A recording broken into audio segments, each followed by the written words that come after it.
Thank you very much indeed. It's really great to be here in person. A number of people have been trying to make it across the US and haven't made it, so apologies if you've struggled, but it's great to be here and have you here.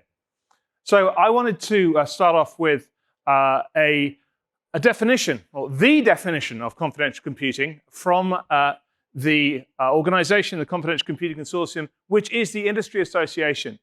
We spent a lot of time on this. We've had lots of experts on it, and this is what we mean when we're talking about confidential computing. Confidential computing protects data in use by performing computation in a hardware-based, attested, trusted execution environment. This has changed over the last few months. We've added the word attested. We're going to be doing a lot of hearing about attestation over the next day and the next few months. I'm not going to labor this because I'm not here to talk about the technical stuff, but while we're going through this day, please bear this definition in mind. So what is the CCC? It's not the Chaos Computer Club. It's not the Canadian, I don't know, chipmunk, whatever it is, but it is the Confidential Computing Consortium. And it's an LF, a Linux Foundation project, and it's a community which is focused on projects, doing the stuff I just talked about, and accelerating the adoption of confidential computing, which is what we're all about here today, and through open collaboration. So it may be that not everyone here knows how important the Linux Foundation and its work is in providing a safe antitrust environment where people from competing companies and organizations can have discussions which are recorded, we take notes, and we can work together as an industry to move the stuff we're talking about forward. And that's why it's about open collaboration. And it's your organization. These are, as of the beginning of this month, all the members of the consortium. On the left, and slightly bigger, we've got the premium members. On the right, we've got the general members. And underneath on the left, we've got some associate members, sort of charities, governmental organizations, those sorts of things, non-profits. There are some big names there, and you shouldn't be surprised about that. And we want to add more names. We want to add the names of pretty much everyone in this room. If you are attending this conference, you should be part of the consortium, or your organization should be. So as I said, it's part of the Linux Foundation, and we're committed to open source software. I'm an open source software guy, and I am completely unrepentant about going on about how open source is best. And I particularly believe that it's best in the context of confidential computing. It's best for security because everyone can check and look and do what they need to ensure that the code they are running or the code that their customers' data is being run with is as secure as possible. I never use the word secure on its own. There is no secure. It's best for trust. You can start having a trust relationship with the providers of the code because you are one of the providers of the code and a contributor if it's open source, or can be. And for auditability. As we move into the next phase of confidential computing, which is basically adoption, auditability is huge. Oh, and open source is generally best anyway, but that's just me, right? So here are the current open source projects which are part of the Confidential Computing Consortium. We've got more coming. We've got one in train at the moment. We can't announce it yet because it hasn't been officially approved, but we're getting there.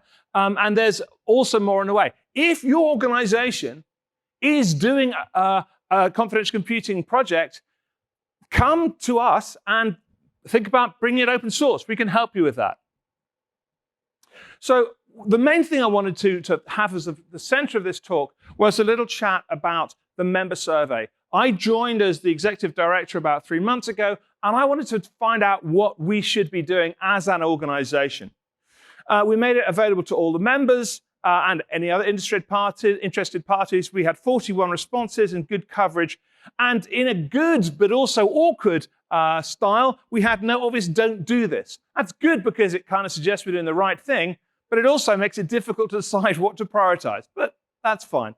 I'm just going to give you a very brief overview of some of the things that we had. So first of all, we had good coverage from the Premier members, less so from the general members. Get more involved, general members, folks, and some from non-members which is great, because all meetings of the CCC are open to everybody. You don't need to be a member. Possible exception for a few weird side cases, but generally everything is open, and we really want you to come and be involved. Lots of software people. This is excellent, because it means it's not just Intel, ARM, AMD, NVIDIA, the hardware producers getting involved, and we want everybody to be giving their view of what they want to do. The big missing thing here: no end users. We need more end users. We do have some end users in the Confidential Computing Consortium, but we didn't get any answers. If you're an end user, please come and talk to us. Size of the organization, so I split this by Premier versus General. So the Premier members, unsurprisingly, are the big folks, but we've got a decent size split.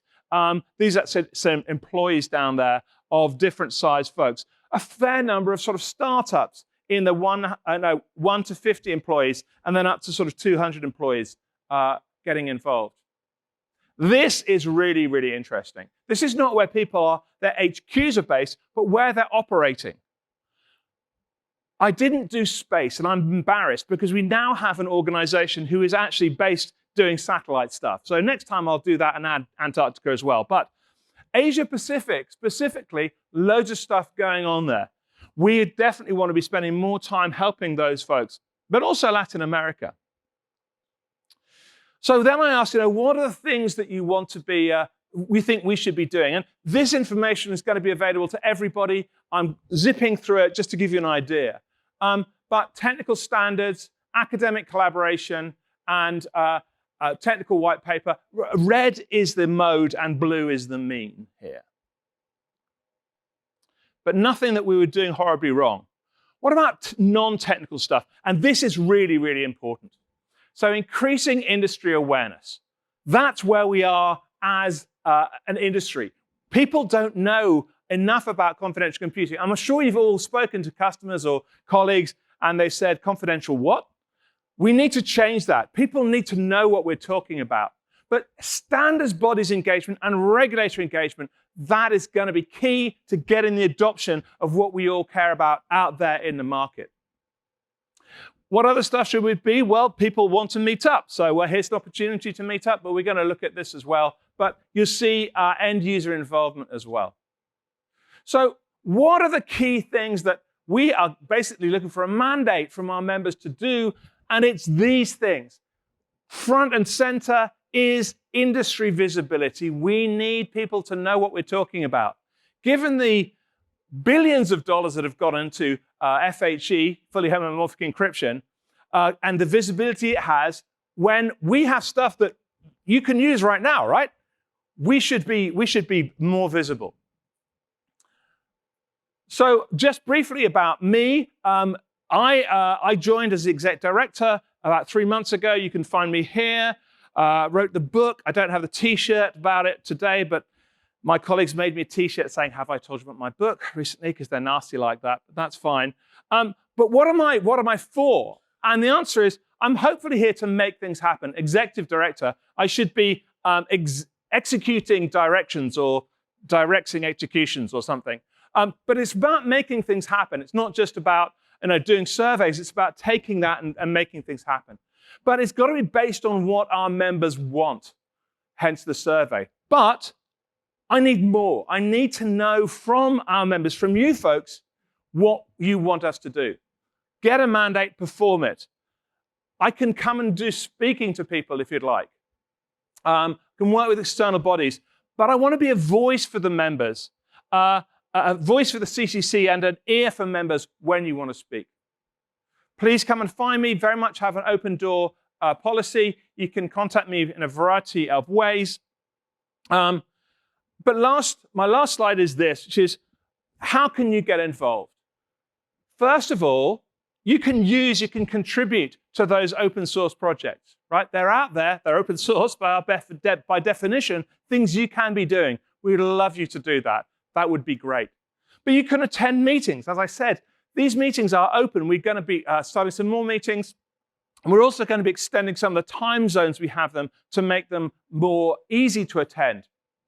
The last thing is join the CCC. As I said right at the beginning, if you're in this room, your organization should probably be part of the CCC. I'm not sure about the tech guys at the back. You're welcome to join as well. But certainly if you're attending the conference, please join. If you have any questions, come and find me. Come find Kurt and Helen at the booth. And we'd love to hear you and find out what you want. Thank you very much.